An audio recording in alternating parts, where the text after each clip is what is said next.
آپ کو حضرت ابو ذر کا ایک واقعہ سناتا ہوں. حضرت ابو ذر کرٹک تھے گورنمنٹ کے اوپر.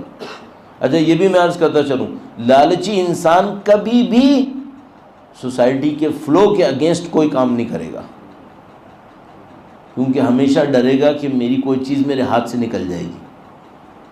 اگر آپ کو سوسائٹی کے کسی غلط فلو کے اگینسٹ کوئی کام کرنا ہے تو یقیناً آپ کو لالچ سے باہر نکلنا ہے. حضرت ابو ذر کرٹک تھے بنی امیہ کے اوپر، ان کے کرپشن کے اوپر، ان کے اسراف کے اوپر. سیریا ان کو ایگزائل کر دیا گیا مدینے سے، وہاں پہنچ گئے. اب وہ گڑھ ہے بنی امیہ کا، سینٹر ہے بنی امیہ کا، اور آدمی اتنے بہادر ہیں کہ وہاں پہنچ کر ایک دن خاموش بیٹھنے کو تیار نہیں ہے.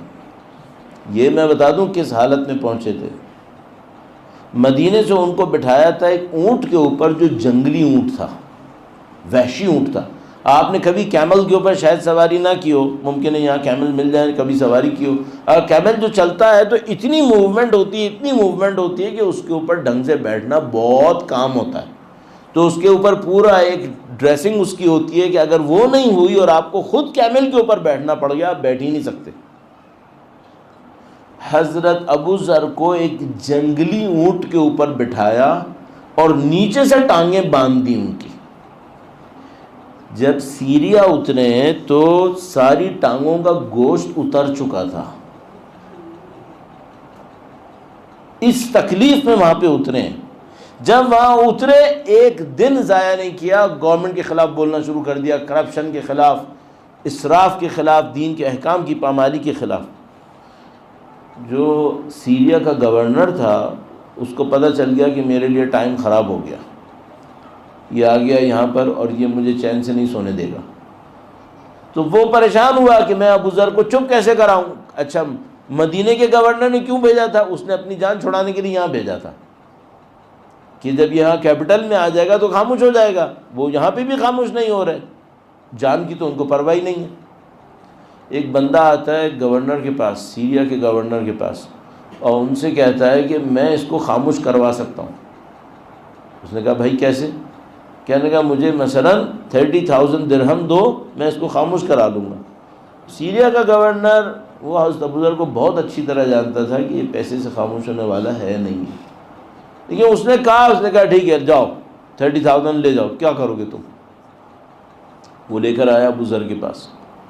ابو ذر کے پاس آیا اور حضرت ابو ذر سے کہنے لگا کہ میں آپ کے لیے گفٹ لایا ہوں. اب حضرت ابو ذر بھی بہت اچھی طرح جانتے ہیں کہ بھائی کوئی میرے پاس گفٹ کیوں لایا ہے. تو اس سے پوچھا کہ یہ تم گفٹ لائے ہو، یہ کس چیز کے لیے لائے ہو؟ کہنے لگا کچھ نہیں، میں ایسی آپ کو دینے کے لیے لایا ہوں.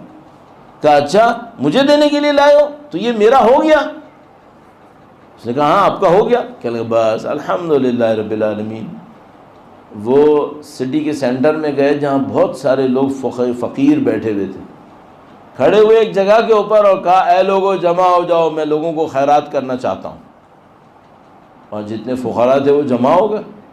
انہوں نے کہا لاؤ بھائی مجھے دو 30,000، مثلا جتنے بھی تھے 30 تھے 20 تھے، اس سے لیے اور لوگوں کو تقسیم کرنا شروع کر دیا. لوگوں کو دینا شروع کیا. تھوڑی دیر میں وہ جو کچھ بھی تھا وہ ختم ہونے لگا.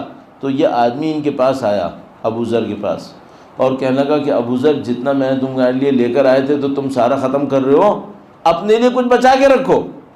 تو حضرت ابو ذر نے کہا کہ میرے پاس ایک بیگ ہے، اس کے اندر کچھ ہے، اس کے ہوتے ہوئے مجھے ان سکوں کی کوئی ضرورت نہیں ہے.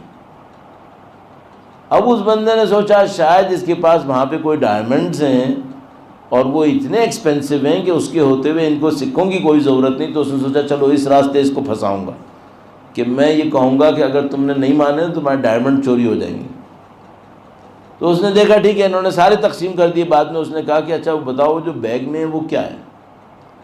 کہنے کا کھول کے دیکھو.